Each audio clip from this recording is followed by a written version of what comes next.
কি ভাগ্য আমার, অনেক বছর পর আম্মুকে নিয়ে একই সাথে ঢাকাতে এই পহেলা বৈশাখের উৎসবে দুই মা মেয়ে শাড়ি পরে ঘুরতে আসতে পেরেছি। তার সাথে তো আমার প্রিয় মানুষটাও আছে, এর থেকে আনন্দর আর কি বা হতে পারে। সো হ্যালো গাইজ, আসসালামু আলাইকুম। আকিব রাইটিনি ব্লগিস ইটিচি। কেমন আছো সবাই? আই হোপ সবাই ভালো আছো। তোমাদের দোয়ায় আর আল্লাহর রহমতে আমি অনেক ভালো আছি। আমি কিছুদিন যাবত ভীষণ ভাবে অসুস্থ হয়ে পড়েছিলাম, তাই দেশ থেকে আমার আম্মু এসেছে। এই ফার্স্ট টাইম আম্মু আমার বাসাতে আসছে। অসুস্থতার কারণে কোনো কিছু রান্না করে খাওয়াতে পারি। কালকে তো আম্মু আবার গ্রামের বাড়িতে চলে যাবে, তাই তোমাদের ভাইয়াকে বাজার থেকে গরুর মাংসটা আনিয়েছি। যদিও আম্মুর সাথে কালকে আমারও গ্রামের বাড়িতে যাওয়ার কথা ছিল, কিন্তু যেতে পারছি কারণ তোমাদের ভাইয়া রান্না করতে পারে না। তাছাড়া আলহামদুলিল্লাহ এখন আমার শরীরটা মোটামুটি ঠিক আছে। যেহেতু আমি একটু সুস্থ, তাই নিজের হাতে রান্না করে আজকে আমি আম্মুকে খাওয়াবো। কখনো তো নিজে হাতে রান্না করে খাওয়াইনি। অ্যাকচুয়ালি আমি জানি না, আম্মু থাকলে আমার কেমন জানি একটা কাজও করতে ইচ্ছা করে না, এটাই তো বুঝতে পারি না। মানুষটা আমার জন্য কত কিছুই না করে,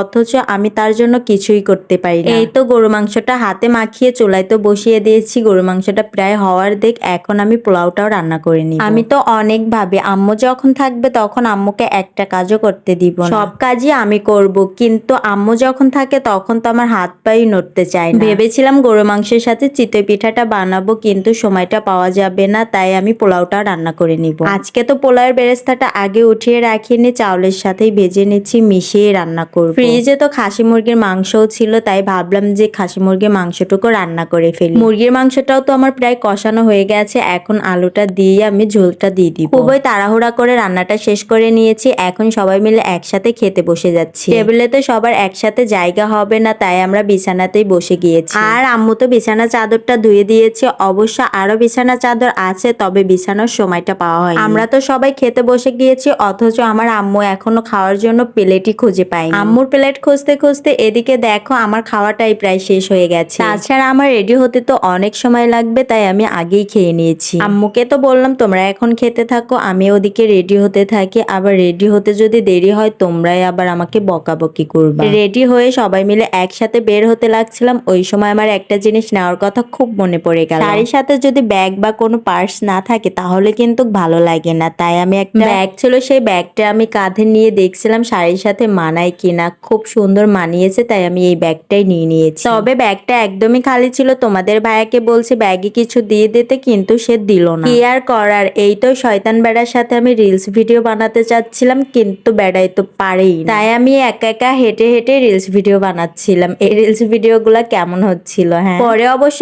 এই ভিডিওর সাথে আমি গান লাগিয়ে দেব, তখন খুব সুন্দর লাগবে। এই তো কথা বলতে বলতে আমরা মেলার মধ্যে পৌঁছে গিয়েছি। ও মা গো, এত মানুষের মধ্যে কিভাবে মেলাতে ঢুকবো? বাসা থেকে তো আমরা যারা যারা থাকি সবাই আসছিলাম, এখন তো কাউকেই খুঁজে পাচ্ছিলাম না, সবাই হারিয়ে গিয়েছে। তাই আমরা এদিকে একটু ফাঁকা জায়গা পেয়েছি, এদিকে এসে আমরা একটু রেস্ট নিচ্ছি। ভাই এখানে কোনো কিছু খাওয়া দেখা কেনার কোনো রকম সুযোগ নাই, কি করব বুঝতেই পারছি না। আম্মু তো বিরক্ত হয়ে বলছে যে তাড়াতাড়ি আমাকে বাসায় নিয়ে চলে, এখানে থাকলে আর বাঁচার উপায় থাকবে না। এই জায়গাতে অনেকটাই ফাঁকা ছিল, তাই এখান দিয়ে হাঁটাহাঁটি করছিলাম আর সবাইকে দেখছিলাম। সবাই তো পিক তোলা ভিডিও বানাতেই ব্যস্ত। আম্মুকে তো বললাম যেহেতু এসেই পড়েছি তাহলে চলো দেখি কনসার্ট হচ্ছে না, যদি হয় তাহলে দেখেই যাব। কিন্তু এখানে এসে দেখি পুরা জায়গাটা অন্ধকার, সবকিছু বন্ধ হয়ে গেছে। এখন তো আর কিছু করার নাই, বাসায় যেতেই হবে। বাসায় যাওয়ার আগে আমরা ফুচকা,